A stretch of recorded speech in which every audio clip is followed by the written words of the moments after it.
कि जीवात्मा कैसे इस मानव शरीर में आता है, इसका क्रम क्या है। कहते हैं जीवात्मा अत्यंत सूक्ष्म है। कितना सूक्ष्म बोले, जिसको किसी भी यंत्र और मशीन से देखा नहीं जा सकता। इसीलिए आज तक दुनिया के वैज्ञानिक बड़े बड़े अनुसंधानकर्ता छोटे से छोटे वायरस को तो देख लेते हैं, लेकिन आत्मा को आज तक नहीं देख पाए। उसके लिए कोई मशीन नहीं बना पाए और न बना पाएंगे, संभव ही नहीं है। इतनी सूक्ष्म आत्मा है। और वह सूक्ष्म आत्मा जीवात्मा अपने कर्मों के परिणाम स्वरूप कहां किस योनि में जाएगा, इसका विधान ईश्वर करता है। नियामक ईश्वर ही है और वो तय करता है कि उसके कर्मों के अनुकूल उसे कहां जाना है।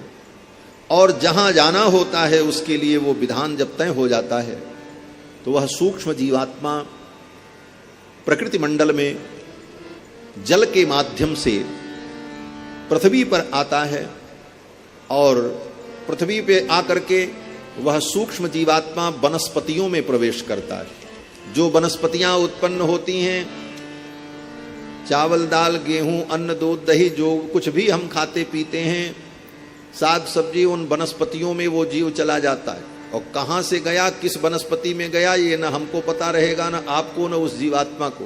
वो केवल भगवान जानते हैं। उस जीव को जहां जाना है उस तरह से ईश्वर के संकल्प से वो क्रिया चलती रहती है। और फिर जब उस वनस्पति का, उस अन्न का, उस वस्तु का पुरुष सेवन करता है, हमारे आपके जैसे लोग जब भोजन करते हैं तो वह सूक्ष्म जीवात्मा भोजन के माध्यम से पुरुष के शरीर में जाता है। पुरुष के शरीर में जाकर के वह परिपाक होकर के रस के रूप में परिवर्तित होता है। रस के माध्यम से वो रक्त में जाता है, रक्त से मांस में जाता है, मांस में जाकर के फिर वो अस्थि में जाता है, मज्जा में जाता है। इस प्रकार एक एक धातुओं में होते होते शरीर की सातों धातुओं में वो यात्रा करते हुए पुरुष के शरीर की उत्तम धातु में, शुक्र में उसका प्रवेश होता है। और शुक्र में प्रवेश हो जाने पर उस जीवात्मा के, अभी तक उस जीवात्मा को पता नहीं है हम कौन हैं, कहां हैं, उसकी चेतना भगवान के संकल्प से सुसुप्त रहती है। और जब गर्भाधान संस्कार होता है तो गर्भाधान संस्कार में वह पुरुष के रेतक कण का आश्रय लेकर के वह सूक्ष्म जीवात्मा मां के गर्भ में प्रवेश करता है। कर्मणा दैव नेत्रेण जंतुर्देहोपपत्तये स्त्रियाः प्रविष्ट उदरम पुंसो रेतक कणाश्रयः। पुरुष के रेतक कण का आश्रय लेकर के वह जीवात्मा उस गर्भ में प्रवेश करता है।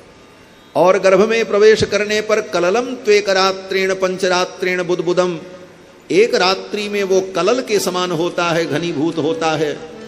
पंचरात्रेण बुदबुदम, 5 रात्रि में वो बुदबुद के समान होता है। दशाहेन तु करकंधो, 10 दिन में वो बेर फल के बराबर हो जाता है, अंगुष्ठ मात्र। और पेश्चंडम वा ततःपरम, 1 महीने में अंडे के बराबर हो जाता है। मासेन तु शिरोद्वाभ्याम, दूसरे महीने में उसी पिंड के अंदर एक हिस्सा सिर के रूप में निर्मित होने लगता है और धीरे धीरे उसका विकास होता है। नखलोमास्थ चर्माणि लिंग छिद्रोद्भव स्त्रिभिः, तीसरे महीने में ही तय हो जाता है कि ये पुरुष होगा कि स्त्री होगा, मेल फीमेल क्या है, ये तीसरे महीने में ही विधान हो जाता है, त्रिभिः। और फिर धीरे धीरे तदनुकूल उस भ्रूण के अंग का विकास होता है। चतुर्भिर्धातव सप्त, 4था महीना आने पर उस जीवात्मा के उस शरीर में 7 प्रकार की धातुएं सृजित हो जाती हैं। यहां पर अभी भी आज का विज्ञान फेल हो जाता है। आज का विज्ञान कहता है पुरुष के शरीर में जो उत्तम सप्तम धातु है वो युवा अवस्था आने पर ही सृजित होती है, लेकिन कपिल भगवान कहते हैं 7 धातुएं गर्भ में ही उसके अंदर सृजित हो जाती। चतुर्भिर्धातव सप्त, 7 धातुओं का सृजन हो जाता है। पंचभिक्षुत्रिड्भवः, और 5वां महीना आने पर उसे भूख प्यास लगने लगती है। उसकी चेतना भगवान के संकल्प से जागृत हो जाती है उस जीवात्मा की, और उसके भूख प्यास से कहीं उसके मुख में गर्भ का पानी न चला जाए, उसके अंदर कोई विकार न हो, इसलिए 6वें महीने में ही उस जीवात्मा को गर्भ में ही एक आवरण की प्राप्ति हो जाती है। और षड्भिर जरायुणा बीतः, 6वें महीने में वो जरायु से वेष्टित हो जाता है, पैक हो जाता है चारों तरफ से, और नाभि नाल के द्वारा माँ के द्वारा खाए गए भोजन से रस निर्माण होकर उसका पोषण होता रहता है। और इस प्रकार माँ के गर्भ में वो धीरे धीरे हिलने डुलने लगता। कुक्षौ भ्राम्यति दक्षिणे, माँ की दाहिनी कोंख में वो धीरे धीरे हिलने डुलने लगता है। मातुर जगधान्न पानाद्यैर एध धातुर सम्मते, माँ के खाए गए पदार्थों से उसका संवर्धन होता रहता है।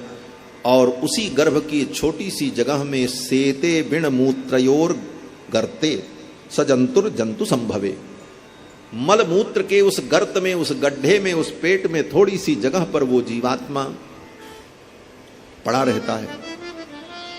कृमिभिक्षत सर्वांग, कपिल भगवान कहते हैं वहां गर्भ के अंदर जो कीड़े हैं वो उसको काटते हैं, उसके अंग में भयंकर पीड़ा होती है। कभी कभी तो इतनी पीड़ा होती है कि वो मूर्छित हो जाता है। फिर अपने आप मां के खाए गए तीक्ष्ण उष्ण पदार्थों के द्वारा उसके अंदर पुनः चेतना प्राप्त हो जाती है। और इस प्रकार से धीरे धीरे वो गर्भ में 9 महीने व्यतीत करता है। गर्भ के इस भ्रूण विकास के क्रम को जो आज के वैज्ञानिक यंत्र के द्वारा देख करके समझते हैं, इन चीजों को बिना यंत्र के ही महर्षियों ने अपनी दिव्य मेधा के द्वारा देख करके वर्णन किया। जिस समय वर्णन किया हजारों वर्ष पूर्व, उस समय न कोई मशीन थी, न कोई विज्ञान था आज के समान, लेकिन महर्षियों ने अपने दिव्य ज्ञान के द्वारा ये सब कुछ जाना और वर्णन किया। कपिल भगवान वर्णन करते हैं कि फिर जब 9 महीना व्यतीत हो जाता है, गर्भ में वो जीव उल्टा लटका रहता है, सिर नीचे पैर ऊपर, और जन्म के कुछ क्षण पूर्व उसके पिछले 100 जन्मों के कर्म उसको याद आ जाते हैं। अभी तक तो उसको पता ही नहीं था कि हम कौन हैं। 3 महीना 4 महीना पहले से उसको ज्ञान हुआ कि हम कोई हैं, उसे भूख प्यास लगने लगी, सुख दुख का अनुभव करने लगा। लेकिन जन्म के कुछ क्षण पूर्व तो उसको इतना ज्ञान हो जाता है जीवात्मा को कि उसके अपने पिछले 100 जन्मों के सारे पाप पुण्य कर्म उसको दिखाई पड़ने लगे। तत्र लब्ध स्मृतिर दैवात कर्म जन्म शतोद्भवम, भगवान के संकल्प से उसके 100 जन्मों के कर्म उसको दिखाई पड़ने लगते। स्मरन दीर्घम अनुच्छ्वासम, अपने उन कर्मों को देखकर और उन कर्मों के परिणाम स्वरूप होने वाले भयंकर दुख को देखकर लंबी लंबी सांस लेने लगता है, व्याकुल हो जाता है जीवात्मा। सर्म किम नाम विंद्यते, वो सोचता है इस दुख से मेरी निवृत्ति कैसे हो, क्या मेरा कभी कल्याण हो पाएगा। इतना पाप अनेक जन्मों में हमने किया और मात्र 100 जन्म को देख करके, बाकी कितने जन्म है उसका कोई ठिकाना नहीं। अत्यंत दुखी होकर के वो जीवात्मा गर्भ में ही भगवान से प्रार्थना करता है कि यद्योने प्रमुच्चे हम प्रपद्ये पुरुषोत्तमम, इस योनि से मैं बाहर जाऊंगा, गर्भ से बाहर जाऊंगा, तो हे पुरुषोत्तम मैं आपकी प्रपत्ति करूंगा, आपकी शरणागति करूंगा, आपकी भक्ति करूंगा। अब मैं संसार के बंधन में नहीं पड़ूंगा।